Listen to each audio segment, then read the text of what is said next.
Hello, everyone. I'm Raga Olga De Silva, or Totally Out Now, as you know me. A very, very warm welcome to you all. At Speaking Minds, we continue our focus on sharing powerful stories, insightful lessons, hosting thought leaders, motivational speakers, industry experts, performers to our online show From the Other Side. I'm the co founder and director of Speaking Minds, India's largest international speakers bureau. In the current stay at home environment, Speaking Minds has continued to offer their clients support for online streaming through the huge repository of talent we manage, through motivational sessions, workshops, seminars, masterclasses. As you know, we also curate cutting edge B2B events online. Wow. So today we bring you a story that will make you sit up, reflect, and hopefully make us all think. I'll take you back to 1990 first before we start. Imagine you're 10 years old and on a family holiday. It's 14th February, Valentine's Day, and you're flying with your mom, dad, brother from Mumbai to Bangalore, all excited for the time ahead. Your flight as usual, you fight as usual with your brother for that window seat. Don't we all do that sometimes? Then the plane takes off. And just a few minutes before landing, the plane crashes. 146 people on board and 92 passengers perish. In a split second, you lose your mother, your father, and your brother. And you wake up in the hospital with 45% burns to your face and your body, and your life literally changes in a flash. How do you cope with this loss? What do you ask yourself? Do you question your luck, or do you think it's life's calling? Now remember, all these questions you have to ask yourself, and you must ask yourself, but you're only 10 years old. I'm going to welcome my most courageous hero tonight, Tulsi Vagjiani. How are you, Vagjiani? Hi, Raga. How are you? Tulsi, thank you. So wonderful to see you. You Oh, beautiful thank you you. so much. Thank So you. strong, so courageous, so brave. An absolute hero for me.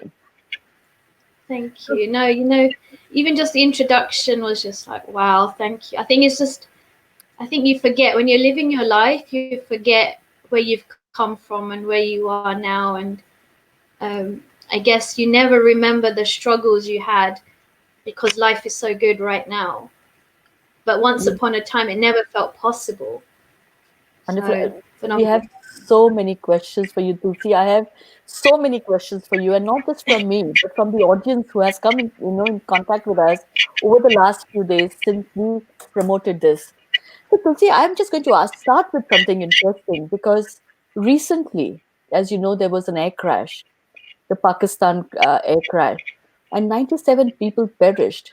So, I just want to understand when you look at something like that, what are the emotions you go through? Does it take you back to those times? Yeah, just before we continue, I just pray that their souls have reached home safely and, um, end of the day, God was calling them for whatever reason. But, sending all my love to all the family that, have lost a loved one. But just, just hope they're okay and just going to be okay. And for the two that survived, I just wish them Yes. lots of love as well. But yeah, for myself, um, when I heard about the airplane crash, my heart froze because it's in an instant it took me back to where I was, and I guess a reminder of why I've started this journey is because of this accident, this huge thing that happened to me. And here I am now, hearing a story like this, and especially like those who didn't make it just breaks my heart. Like all those families that are going to be mourning, um, and it just doesn't make any sense because they would have said goodbye to them, but not in a sense like they're never going to see them again, and that's So, really hard to imagine. so let me take you back to that time when you went through this. So, what is the first thought that came to your mind when you woke up? So when I woke up, in my mind, I was still fighting with my brother, sitting by the window seat, and he got his way. Because for the first time, I saw like blue skies and green fields. Like living in the UK, we hardly see blue skies. And this is not the first time because I flew from London to India, but kind of the first time where I noticed the blue skies and the fields. And then I hear my grandmother's voice. Now, I've left my grandmother back in the UK, so her voice is so close. It's not like someone at the other end of the phone. And for anyone who had known my grandma, for her to cry was surreal because she was a very like an iron woman, Especially I like in our Indian culture, we don't, especially the older generation, they just don't cry and they don't Joy. show emotions, hold it Yeah. in. Yeah. So where she was crying and she said to me, your mom, dad, and Kamlesh, my brother, um, have passed away, and that I've been involved in an accident and I look different. I didn't understand what that meant because what does looking different mean when I'm fighting with my brother? But on the other hand, I feel like she's come to India to surprise us. So all these Oh, emotions and confusion going on. so that's the first thing you heard when you woke up, is it? Yeah, And so, that's the first memory. what did you think? How did you feel at that time? Well, I was confused thinking like, why can't I see her? But yeah, I could hear her. And why is she on the plane? Like, where was she sitting that I didn't see her? So Um, you had a time lapse basically. That time had not changed for you.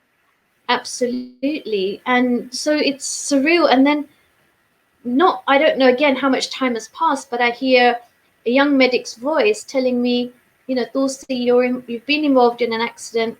Obviously, there's a big emergency, and I'm going to be looking after you. Now, this voice is completely foreign to me. It doesn't sound like anybody I know. And he's telling me he's going to look after me. I mean, I'm confused. Here's my gran on the plane come to surprise us, me fighting with my brother, her then telling me I look different. It's everything's just confusing. So when we are unwell, even when we have a small injury or we have fever, we want to reach out to our mom, right? Our mother. So how did you feel at that time when you're not able to reach out to your own mother? But this is it. I'm calling for my mom. Because end of the day, like you said, you reach for your mother.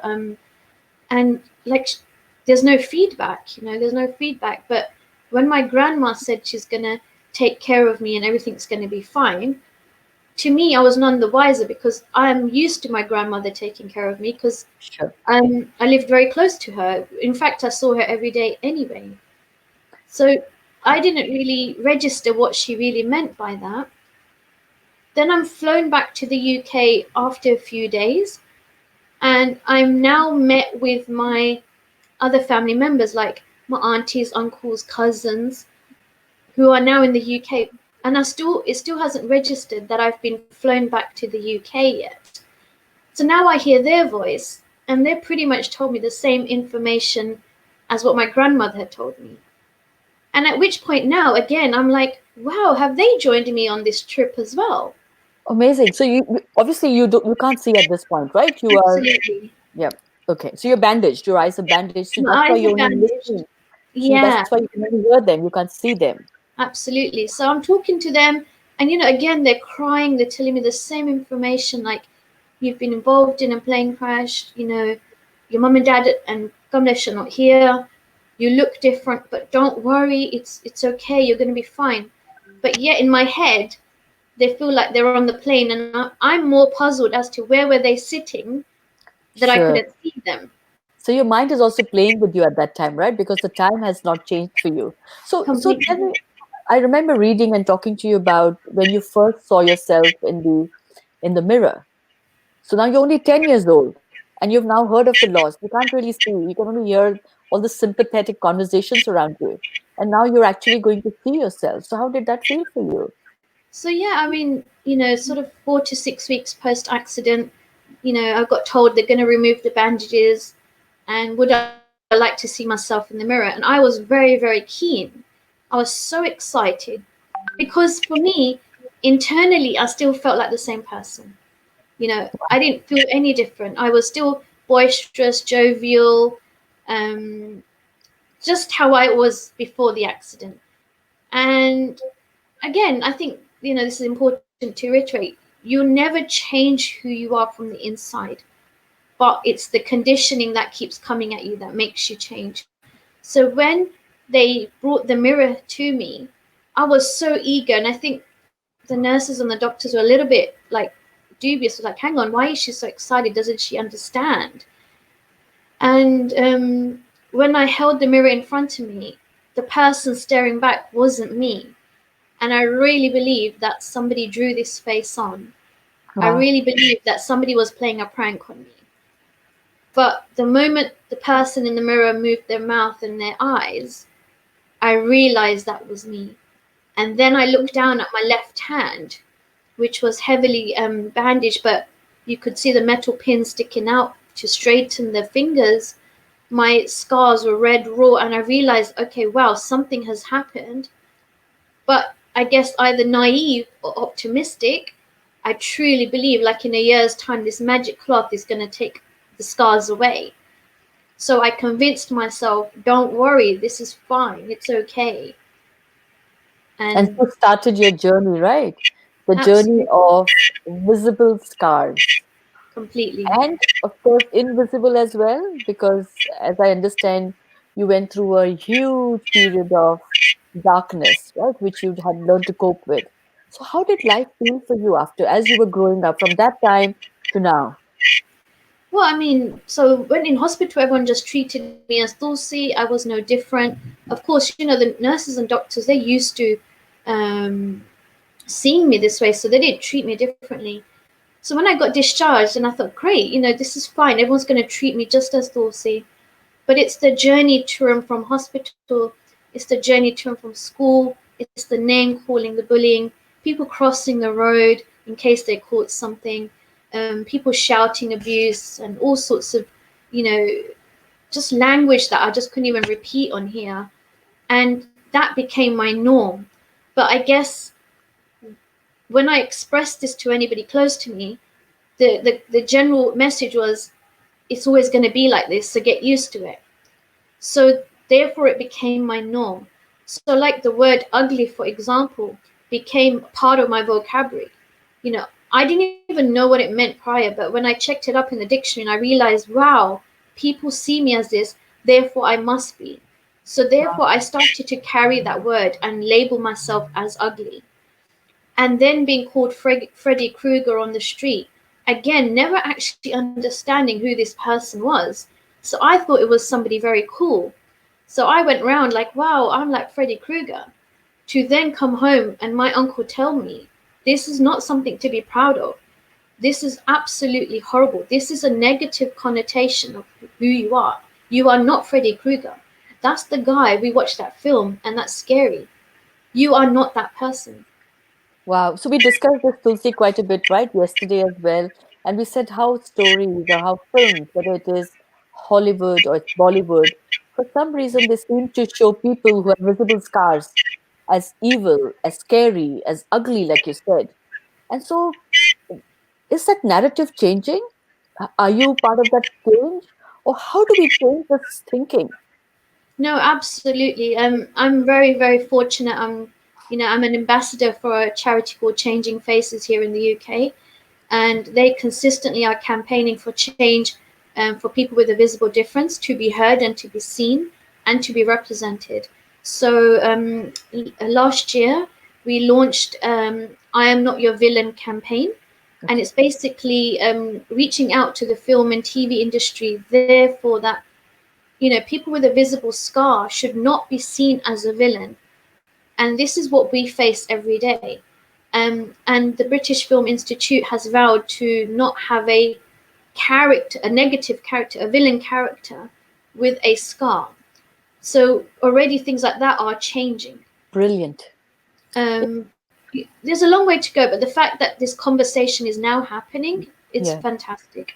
Is so stereotyping, right? And we were talking about, for instance, the LGBT community. We are also stereotyped. You show us somebody totally effeminate, and people will ridicule them, make fun of them, and it's just non-stop, right? One point that I wanted to ask you on television, for instance, on BBC, we still have representation, the LGBT community. We still have representation from the differently abled, but there's no representation from people with visible scars. So you think Absolutely. you ever see that happening? That a newsreader, a mainstream newsreader, sits there with anybody and everybody who has a good voice, who can present the news well. Well, I'm open and available. I would love to see that happen. Isn't that something that's the day I will celebrate, Tulsi, personally, Yeah. because we don't see that happening. But it is happening in a slow way. Like it's happening where, like, for example, you got I think I'm pronouncing her name right now, Vanessa Redmond, I believe. I can't remember now. Amanda Redmond. Sorry, I apologize. Amanda Redmond, an English actress, a British actress, and she has a burn scar on her arms, and for a very long time she covered up, and now she wears sleeveless and in TV programs. Like, she's in the Good Karma Hospital program at the moment. Fantastic. That's really positive.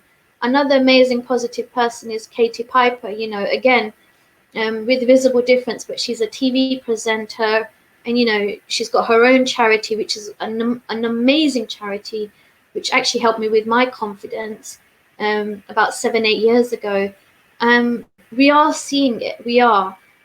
Yes, it's a little bit slower, but I think movement is now happening, and the more conversations that, like, what we are having is going to have that positive impact, and more people will hear of this. You know. Fantastic, and I'm sure it will happen slowly. I'd love to see a mainstream film actress or an actor who is playing the lead role with scars. How does it matter? It's, that person has skills, has talent, and I'm sure I would love to see that. And not to have a character sketched around the scars. It's just Absolutely. around the story. Now, we were talking about visible scars, right? Beyond the visible scars, there are the invisible scars. How do you cope with those? To me, those are far more bigger and harder than what people think. Well, absolutely. I mean, in invisible scars, we can call it invisible scars. We can call it, mental health awareness. We can call it so many things. But the bottom line is, behind this exterior, there's a story. There's conversations going. We all have a mind. Now, when we have a mind, therefore we are all affected by some kind of thing, right? Now, on the physical, we get hurt, we get a cut, we get burns, we might lose a limb, for example. That's all on the outside. But the inside of the things that all the trauma of all life experiences are stored inside. And this is what we can't see. We can't see beyond the smile. We can't see beyond the exterior. I remember for such a long time, I wore a smile on the outside for so long that no one ever questioned and asked me, Tulsi, are you okay? The generic, hi, how are you? Yes, absolutely. But are you okay? Is there anything you want to tell us? Again, culturally, growing up, predominantly from an Indian background, we are always taught never to show anything, right? Yeah. We're never taught to talk about our problems. We don't have problems, in fact. It's almost like we're exempt from everything. You know, um, we are not allowed to show anything because the labels of ashamed or, you know, failure, all of these type of words we sit with. So whatever we're going through at that time, we internalize it so much and we can't share it. So we do suffer in silence. And should you share it with somebody, it almost feels like, should I? Because then the guilt starts kicking in. Sure. And words around guilt, shamed, don't, we'll disown you, and so many things that we carry and we see, because that's something we've seen in our movies, for example, in Bollywood Right. movies. Right. Right. Right? So a boy meets girl, they fall in love, one's poor, one's rich, the parents disown. That's such a typical scenario, Yeah. but we've grown up with that, so we never shared, and I suffered in silence for so long. Did you And ever consider, sorry to see I'm interrupting, did you ever consider giving it all up and saying that's it? Did you have suicidal thoughts? I promised you a very honest conversation. So no, feel, no, yeah, absolutely, and absolutely, I would be lying if I said I didn't, because of course I want to give up, because if I believe, if I'm being called these labels and I'm being treated this way, and if all of my life, however long I'm going to be here, is based on this, is it actually worth it? was my kind of questioning. And yeah, I have attempted on a few times. Wow. I've stood in front of a bus. In fact, one particular scenario that still sticks with me even now is I was waiting at a bus stop to go to the job center to sign on, because again, finding a job was so difficult based on the way I looked. And I tried to justify it by saying maybe I didn't have experience or things, but it was so obvious it was because of the way I looked. So I was standing in front of this bus stop, waiting for the bus. Obviously, you don't feel great going to the job center and seeking help. But a car pulled up, and there was a set of lights. It was red. Car pulled up, and you could see this bunch of guys in there. There was about 4 or 5 guys in this car, and they were just looking at me and laughing. And so I looked around, thinking, who are they looking at? Maybe it might be somebody else at the bus stop.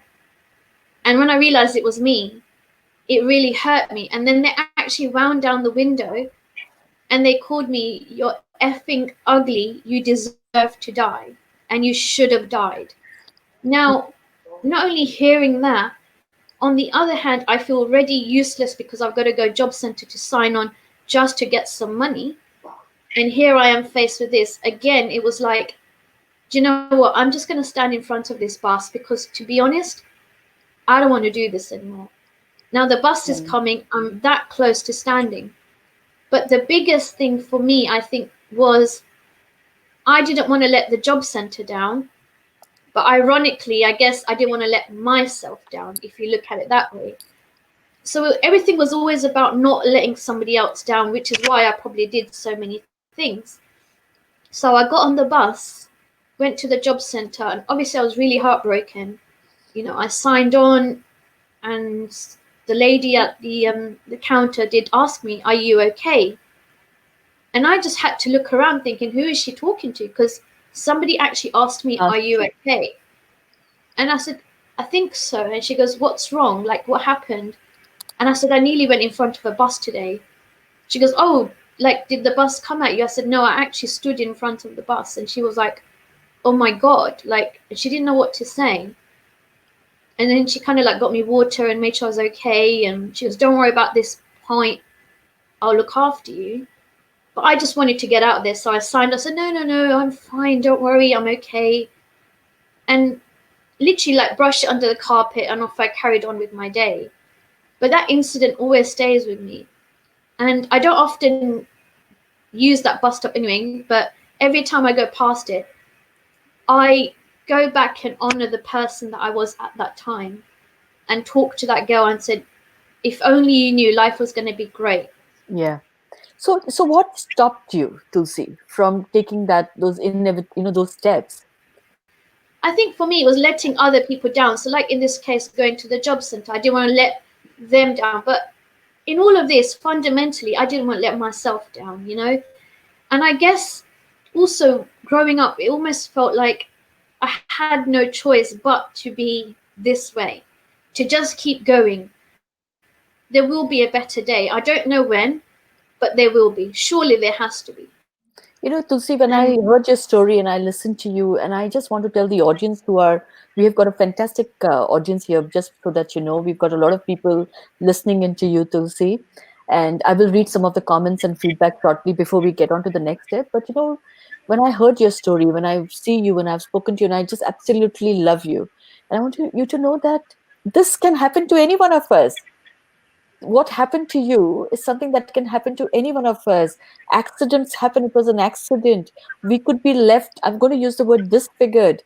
We could be mhm, left with so many other things that happened to you, right? It didn't happen. So we have to be grateful. We have to have gratitude and to thank God for and the universe for giving us this life instead of saying things to people like Tulsi, who have not only faced loss, but the agony and the trauma. Tulsi, I I'm one person, I never have tears. I'm very strong myself from what I've been through. But your courage really touches me. It really touches me. You're an amazing person. I'm going to share some of the comments we're getting, okay? So that I can also get a little bit of a break. can I say hello to them anyway? Hi, Yes, of everybody. course. Thank you so much for tuning in. So we have Natasha Nanda who says hi Raga and Tulsi. And hi Natasha. Anju Ahluwalia, who says hi both. Hi Anju. Josh These are Kruna, my soul sisters. amazing. They're all here to support you, Tulsi. There's Oh, Josh Kruna, who says, I'm so touched by your positivity, Tulsi. He also says, that's a great point. I would like the world that you dream of. Power to you, which is, he mentioned when we talked about having mainstream news readers, right? And he mentions just like Deepika and Chapak, except hers wasn't real, but someone with real scars like that. Of course, she was playing a role, so fantastic. hmm. And there are others as well. When I'm talking Josh, I'm talking about mainstream. It doesn't have to be a story. It has to be a Priyanka Chopra, Tulsi instead of Priyanka Chopra. Hi, Raj Singh Rajawat. Anil Bharwani, lots of love to you. You some of our friends have also joined in. Ravi Kamboj says, what a brave girl. Good on you, Tulsi. Thanks, Raga, to bringing her on. Very inspirational. Khyati Arjun Bhatta, I'm sure she's a hi, Tulsi. I'm sure she's one of your other soul sisters. Another Manoj soul sister. Pushpa says, watching you with Miss Seetal Gami. Oh, Manoj Gursahani, who's another friend of ours. Hi, Raga and Tulsi, he says.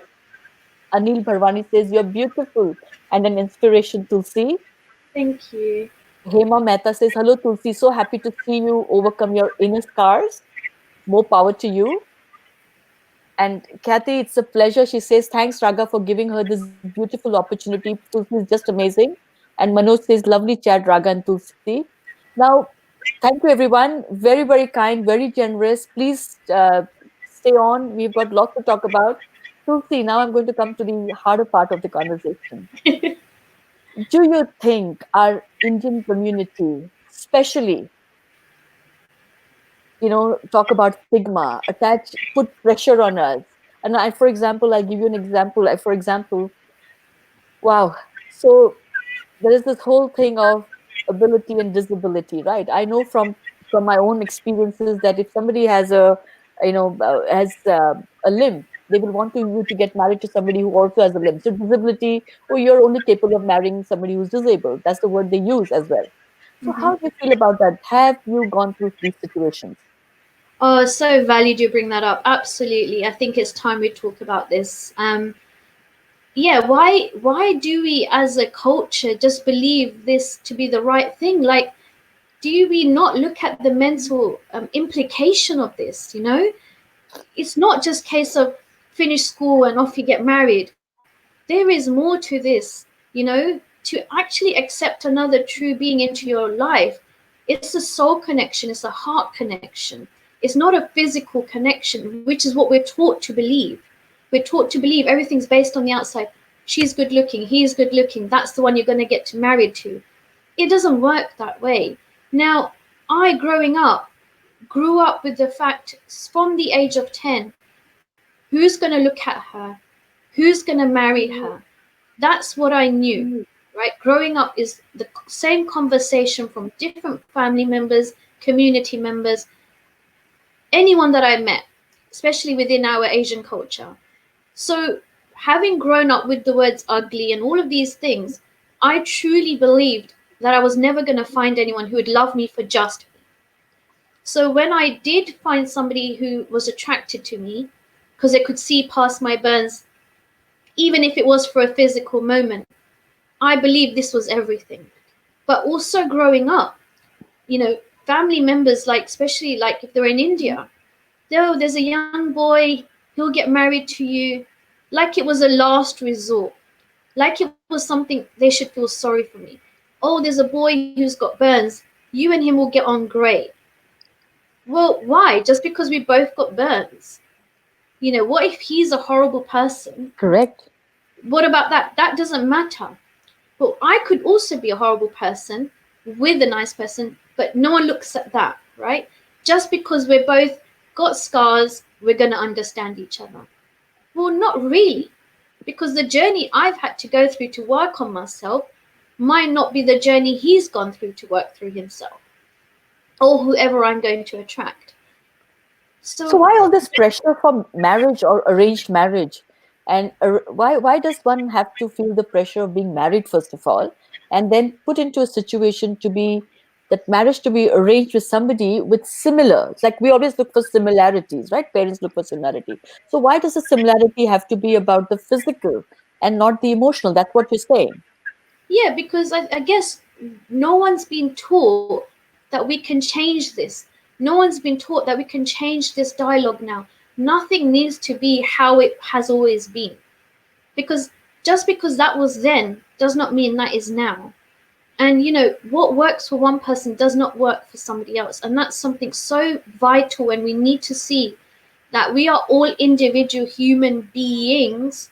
We are not one big community, as we like to believe.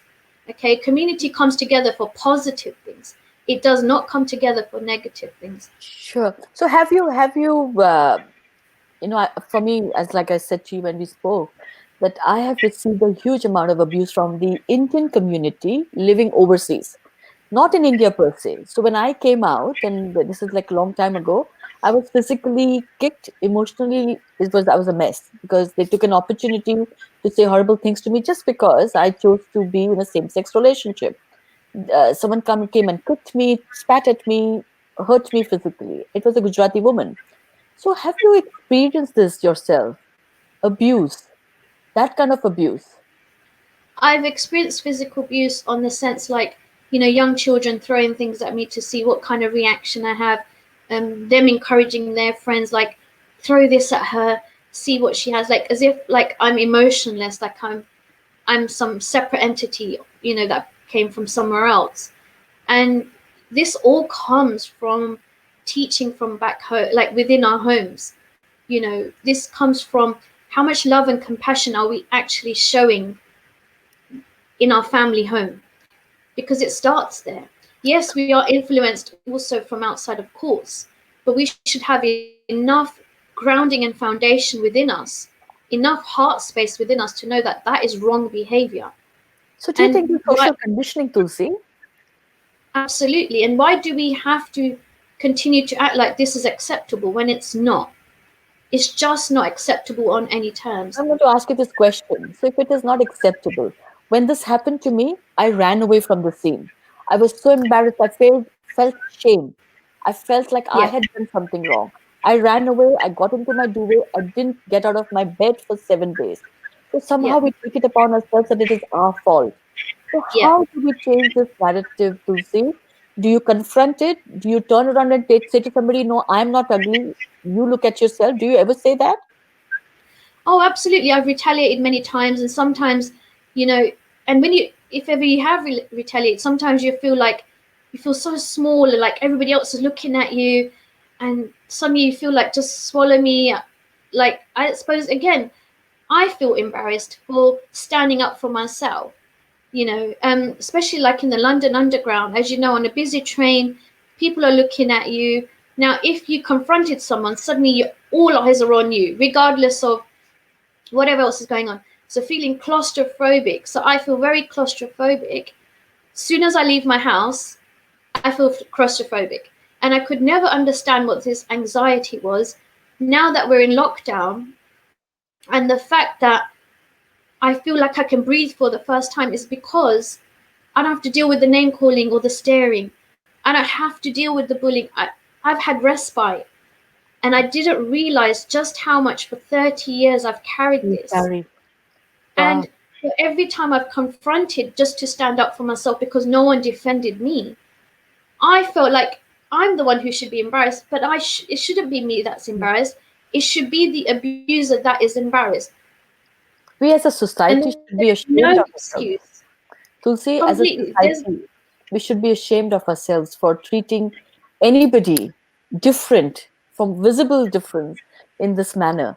I'm going to take a short break and read the comments, and I'm going to come back with Sure. another round of questions which are a little more interesting. So Anita Martis says, proud of you, Tulsi. Hats off to your spirit. Stay blessed. Avni Patel Thank you. says, so lovely to hear your story, sharing it with so many others, and the audience so proud of you. Namita Bajaj says, That's my hi, sister. Tulsi. Oh, hello. Namita Bajaj says, hi, Tulsi. You're such an inspiration. Love the way you speak. We've got lots. Anirban Bhattacharya, another friend of ours. What an inspiring conversation. He says, lots of love. Bhakti Shinde. has a question. I would love to know how you convinced yourself if it is okay with the entire situation at the age of 10. Yeah. So at the age of 10, how do you come to terms with this? Good question. How do we come to terms with this? I mean, I suppose growing up, I was quite lucky because, you know, my family always said it's one of those things that happen. It's not every day a plane crashes, for example, which is how I found the courage to get back on a plane. But also, I think, again, family just saying things are going to be okay. You're going to be okay. Now, okay is it's a small few letters, but it has so much power. If somebody asks you, "Are you okay?" suddenly you are able to say yes or no. But when you ask somebody, "How are you?" we can say, "Oh, I'm fine," like very instantly. But are you okay? So when they said you will be okay, I didn't know what okay looked like. But all I knew is I was going to be okay. And okay has got me through a lot of situations. But equally, as quite a few psychologists have used this quote, and it's very apt, is it's okay not to be okay. And yes, we hear it quite a lot, but there's so much power in that. We don't need to be okay for anybody. It's all right. Like, just allow yourself to be. If you feel sad, feel the emotion, feel the entirety of it. We don't need to make excuses for why we feel sad. We are consistently conditioned to analyze everything, change the conversation all the time. Don't feel sad, be trigger happy all the time. That's not realistic. Correct. And And why should it be? Why should we put that kind of pressure on ourselves, right? absolutely, And when people, absolutely. yeah, so I always wonder when people ask you, "Are you okay?" or "How are you?" What are they expecting you to say? Because nobody's going to sit down and say, "Actually, I don't feel okay." No, because Yeah, when you tell people you don't feel okay and you sit and share with them, they don't want to know either. They run away yes, from you, right? They run away from you.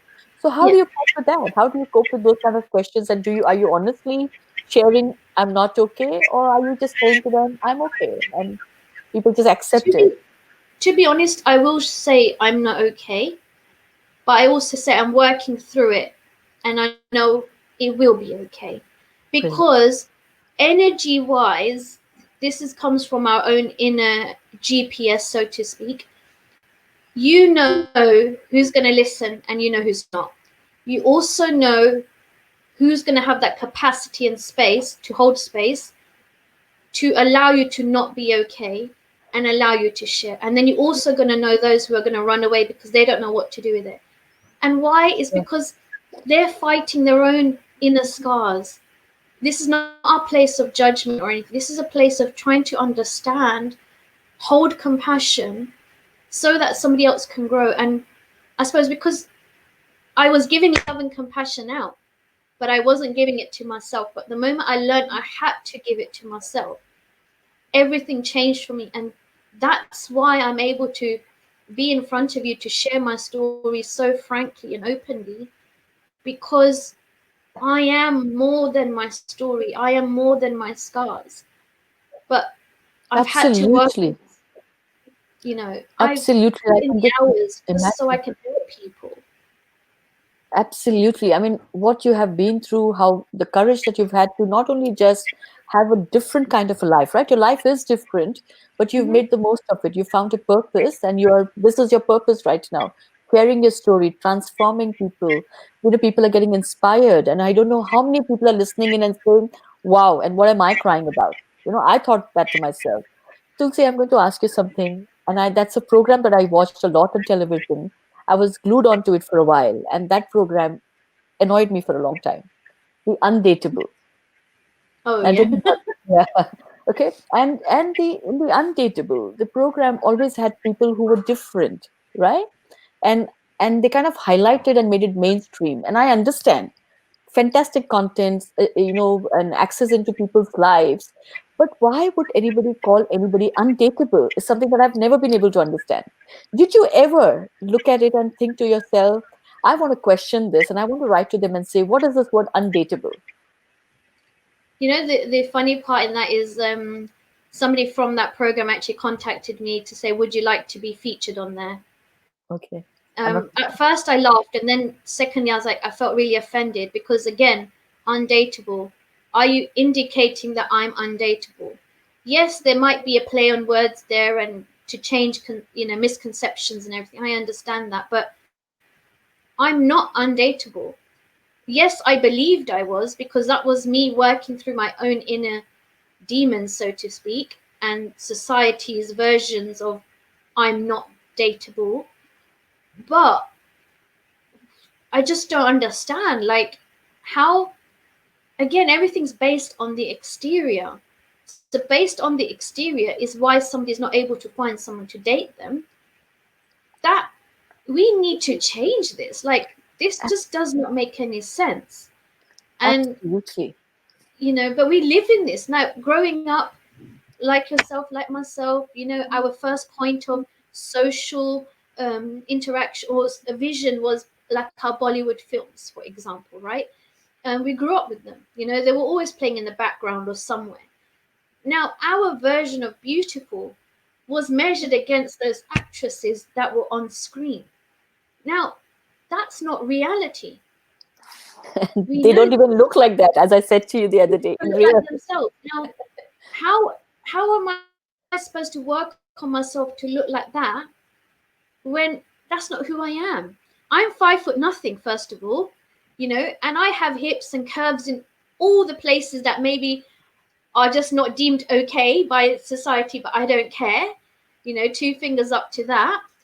But the point is, I was trying to chase something that was not realistic. So And all I how had to chase was being me. Sure. So, how is it for you when you date someone, when you fall in love, or when someone falls in love with you? How does it work? And do you have to work harder for it? Do you have functional relationships because of the own, your own scars that you carry within, right? That you have to work through. Completely. Yeah, like for me, and quite a few of my peers who got burns, and we say this, I guess we have a fast track system to dating because we can vet out somebody very quickly compared to somebody who doesn't have a visible scar on the basis of, like, if they're willing to go past the scars already, they've ticked so many boxes, right? But for them to actually not be governed by the fact that I've got scars and they can deal with my internal scars, that's the winning point. Now, growing up, as soon as a guy was interested in me and it became sexual, like a sexual relationship, I deemed that to be love. I thought, wow, this is it, I'm in love. It did not matter how he treated me. It did not matter if he disrespected me or didn't talk to me or get back to me in a nice, loving manner. It didn't matter. The fact that he saw past my scars, I thought I was winning. And I put my hearts and dreams and goals onto this relationship. And then when it ended, I've gone back. It's because I'm ugly. It's because of my scars. I'm not good enough. This conversation kept coming again and again. Every guy that I met and encountered this with was the same thing. And then you begin to question, who am I attracting? What am I attracting? But it's not until I started my self love journey that my bar raised from like here to like beyond. Because I now know I deserve so much more. I deserve somebody what I give to somebody, and I give 110%, and I expect nothing short of that. And I And believe you have someone who gives you that now. yes, I do. We've been together what, a year and a bit, and Wonderful. you know, him seeing past my scars, that was it was nothing for him, but it was Um, everything for me. how But amazing. but the thing here with him is it's the everyday you're beautiful, and everything that I don't see maybe beautiful about me or I want to change, he deems that attractive about me. How amazing. We all need people like that in our lives, right? Who love us Yeah, for who we are, not for everything else that they think they should love. completely. I'm going to read some comments and I'm going to come back with more questions. You don't mind, right? I think we're getting No, great engagement. I'm enjoying my conversation with you. There's so much more I want to know. Most important is it luck or is it life's calling? I'll come back to that. Let's read some of the comments. Pushpa says, "Love you, Diva. More power Oh, to you." Bhakti says, "Tulsi, brave of you." I'm just going to. Anju Ahluwalia says, "I tell you this all the time, Tulsi. You're such an inspiration to all and glow from light. Proud of you. How beautiful. How thank beautiful." you.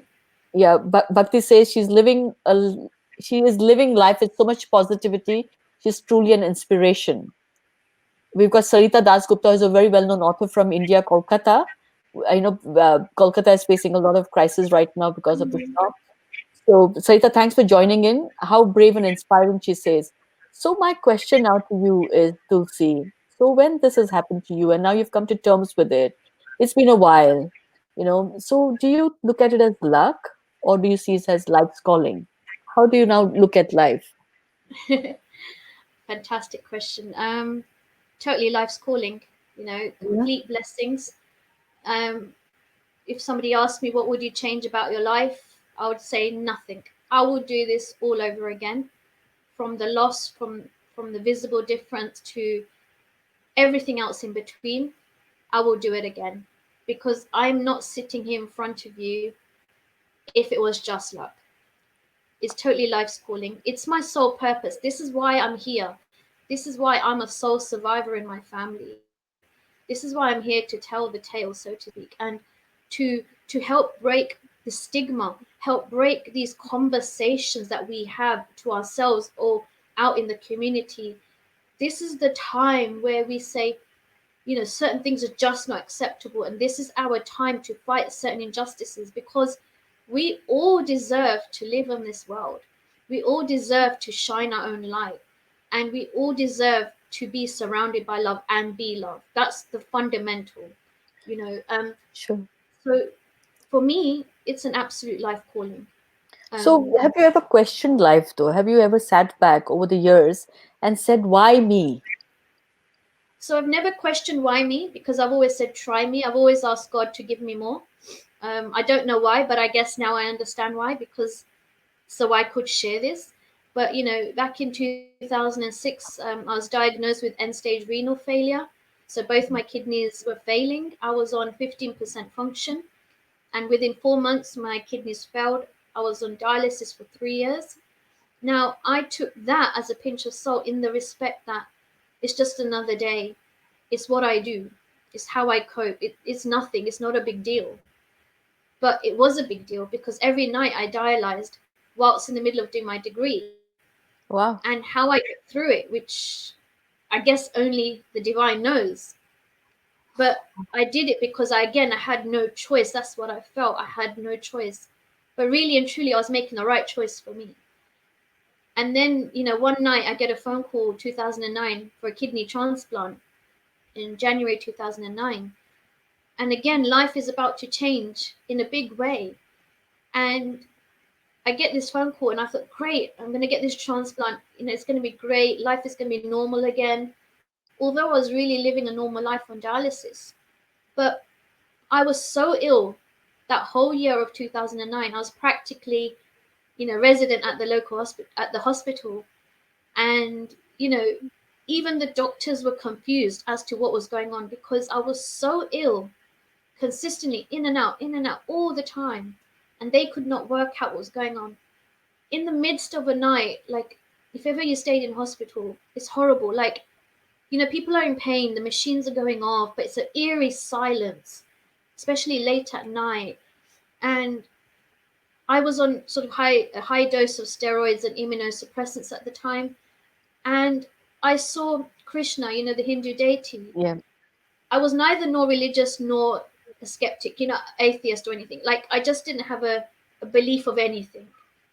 Growing up, sort of being Hindu, we're aware of all these deities, but I was never really connected. So I see this image of Krishna very, very clearly, and all I remember was, whatever you can't control, surrender onto me. And I was like, where did this come from? I'm literally looking around thinking there's some sort of prank going on, or what's really going on. But Whatever you cannot control, surrender onto me. And it was like, wow, what is this? So again, thinking I'm hallucinating. But so true are these words. I didn't, don't get me wrong, it wasn't overnight practice, but it kept going back like a replay. What I can't control, I need to let go. The more I was doing this with things that I couldn't control, I kept surrendering to whoever it was going to. I don't know it, it doesn't matter. But that's how I'm able to be where I am today, to be able to Right. let go of those emotions from my past, the trauma from the past. It's not to say I've brushed trauma under the carpet, far from it, but it's to say I've literally faced it head on, worked through those emotions, worked through the guilt, the trauma, the shame, the stigma, all of these labels, so that I can make peace with my past and be able to be who I am today without conditions, without limited self belief. Amazing. You are just saying things that I live, just my philosophy of life. But for me, while there is some experience, most of it is words. We say surrender, allow it to happen, make peace with your past, uh, so many things that we talk about to ourselves, self talk, right? Which are positive affirmations. You have lived that life. You have genuinely gone through physical, mental, emotional, soulful trauma. And look at you sitting here so positive. We've got amazing response here. Tulsi Karuna Patel, and I'm sure she's My known to you. She sister. says, "Hi, Tulsi Bain. Great interview. Brought back lots of memories of a long journey, hospital trips, and stop at the garden center on way back. Love you," she says. Love you too.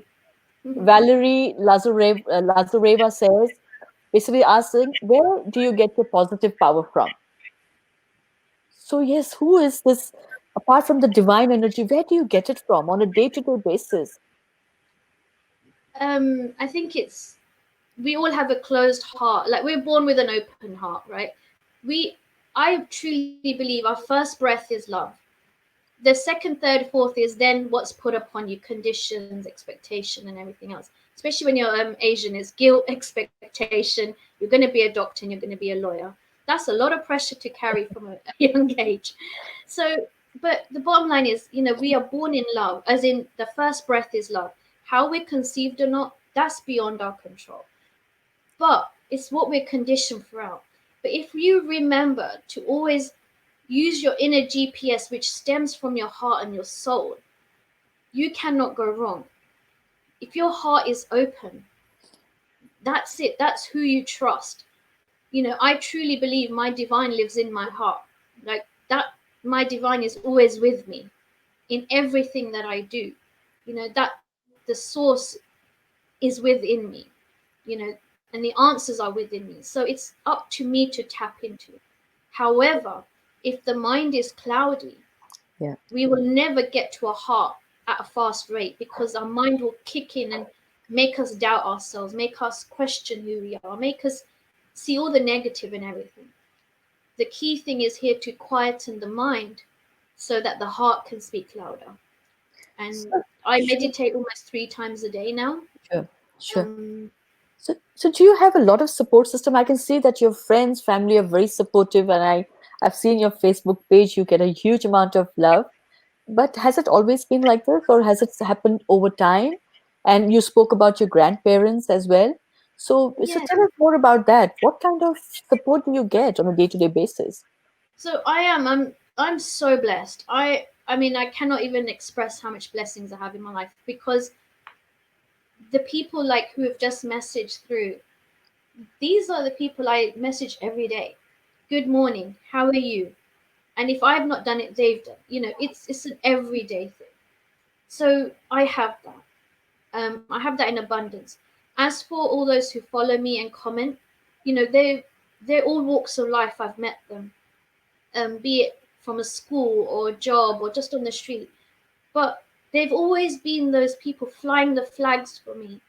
But I never knew that. I never knew what they were trying to support. They just held space for me, and I didn't understand at the time.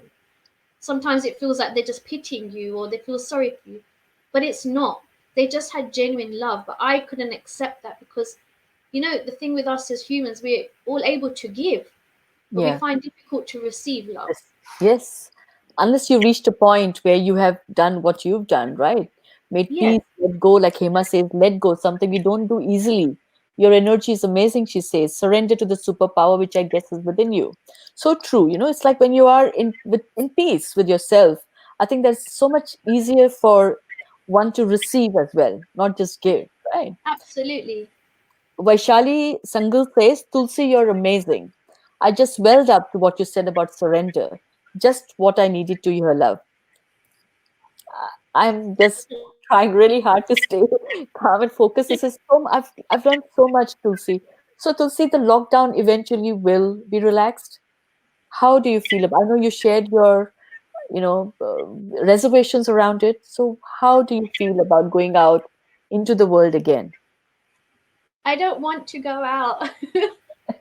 Well, no, I do want to go out, of course. There's wonderful souls I need to meet, especially like my family, my soul family. Gosh, I need to hug them and just show them the gratitude, I guess. But I'm also nervous.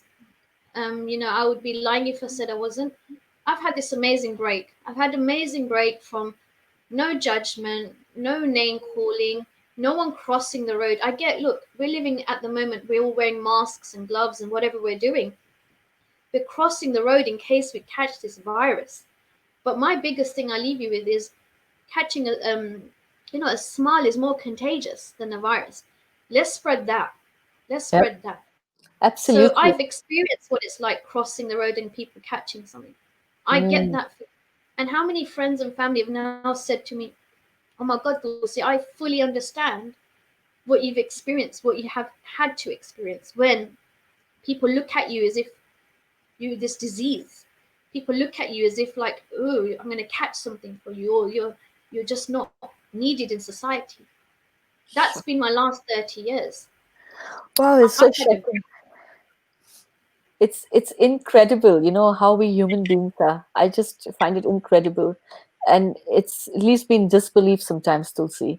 But I've seen this, I've heard this so many times, and that is why we keep bringing these kind of stories, and that is why we are in this space, the corporate space that we talked about, where these stories are actually making changing the narrative, and that is what we do at Speaking Minds. Our idea is to bring stories like yours to the world, and I think younger people, the younger generation that's out in the workforce right now, they need to listen to these stories so that we are molding them in the right way. Because at the Mhm. end of the day, a lot of it is to do with social conditioning, as we know. You know, uh, Completely. in the LGBT community space, which we are spokespeople for now, taken me a long time. I wish I had started 20 years ago. I ran away from it from shame, from guilt, and I wish I hadn't done that. But I guess the time is right now, and I see Yeah. a huge change, and it slowly trickles down. But one little change is what we need. There are many, many things I've read about you, I've researched about you, I've talked to you personally. Yesterday, when I spoke to you, you had just come out from the A&E, and I thought, wow, look, and you were so cheerful, and you were just talking to us like it was the most easiest thing in the world. And I know how difficult it would be for you on a day-to-day basis.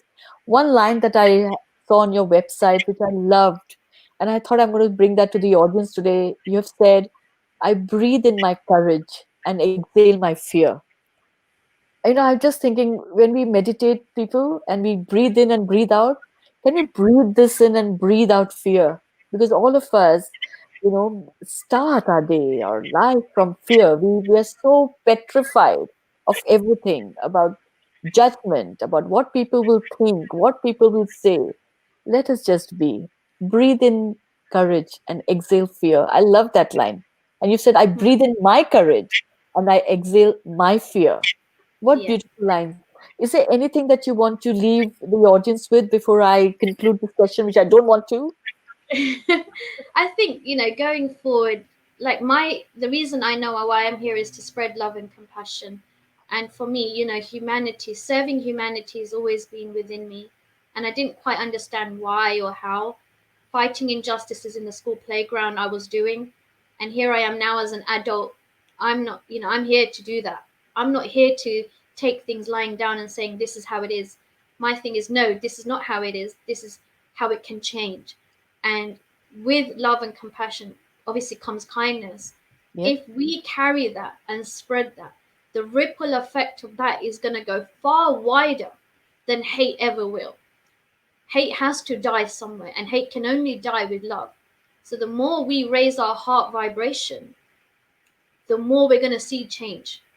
We can all say it, but we all need to now practice this. And this is where I'm all about. And, I've come on this mission to complete this, and this is what I've come to do. It's a beautiful mission, and you found your purpose, and we are all in gratitude of you, Tulsi. It's almost like you've been through trauma so that we can get inspired and learn from your courage. So thank you for being our flag bearer. I will read some messages from here. Hema Mehta says, Raga and Tulsi, you're both such wonderful souls. Thank you, Hema, for always being so supportive. It's very kind. Vaishali says, Raga, lots of love and power to you for doing such a fabulous job. And this is such a beautiful conversation. Thank you, Vaishali. We need people like you to just encourage people like me and people like Tulsi and all the others to come onto this platform on the other side. Pushpa says, great questions, Raga. Answered with such positive energy, spreading love. Tulsi, I agree. Such a beautiful conversation with two beautiful souls. Thank you, Raga and Tulsi, for your time. Thank you. You see, the glow is all on Tulsi. Look at the light on her. Uh, Thank you, See, divine light. like please send some here. But I really loved talking to you. I promised you a candid conversation. I've tried to ask as much as I could that could be, that could help the audience.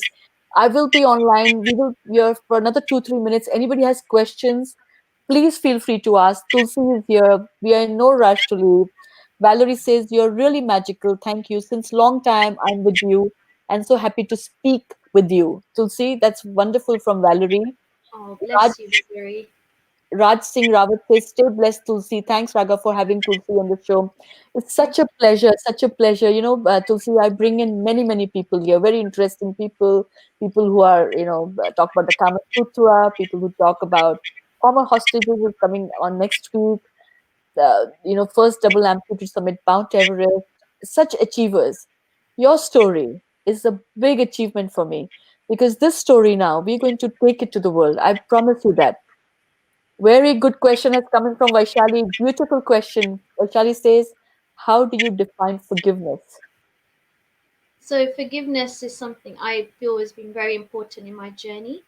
Um, I don't forgive somebody for them. I forgive them for me. So therefore, I'm not holding that emotional baggage anymore.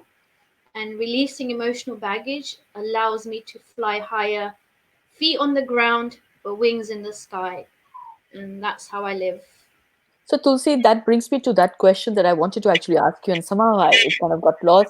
Is the 1990 crash was deemed as a pilot error, right? Hmm. That's what the media said.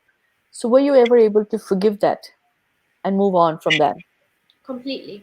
I've never held anyone like in a negative aspect. Again, I made forgiveness very quickly, just simply for the fact because although I was there in person, I wasn't there with what decision the pilot made or not made.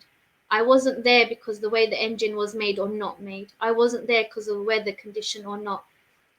I just happened to be there so that I could be here today. And looking back on it, I have no negative views of my accident or anything that happened, even till today.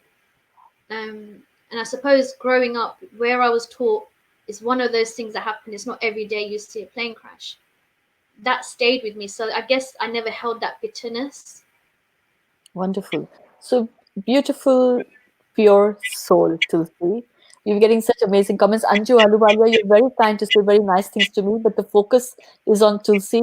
I am just who I am, and Tulsi is the person that needs to be revered today. She is wonderful. I've learned so much from you, Tulsi, today. I'm going to share your story with the world. That's a promise from Speaking Minds to you, Tulsi. Bless you. So, thank you very much. I feel gratitude towards you for sharing your story and your lessons with us. I pray that you continue to find the courage within you to stay strong, Tulsi. Wow. And you're sharing you with us, and I hope you continue to share that with us. I pray that this world learns to love us for what we are and who we are. And I pray that none of us ever take our lives and every moment for granted. That's my prayer, and I hope that I'm not being idealistic. So thank you very much. Thank you to our wonderful audience. And I have to thank Nicola Fenton, who makes this all happen. The Facebook Live couldn't happen without Nicola's help. So thank you, Nicola. Thank you, Nicola. We will be back tomorrow again at 8 p.m., half an hour earlier, with another guest who is an actor, poet, and a very well known actor for that matter, Divya Datta. And if you're interested in reaching out to me for about this session, any feedback, questions, you're welcome to. I am on Totally Out Now handle. Thank you, audience. Tulsi, I want the lockdown to end with one purpose in mind. I want to come and give you the biggest, tightest hug. Absolutely. I'm looking forward to that. Look forward to do it. And is there a last message you want to give to our Indian diaspora around the world? I think, look, just it's one day at a time, and fill your day, with as much love and gratitude as you can, because gratitude is going to take you a lot further in life than ever moaning about the situation that you can't possibly change. What you can change, do, but what you can't, surrender, let go, and just embrace the day for what it is. Thank you so much, Tulsi. Thank you, Namaskar. everybody. Namaste.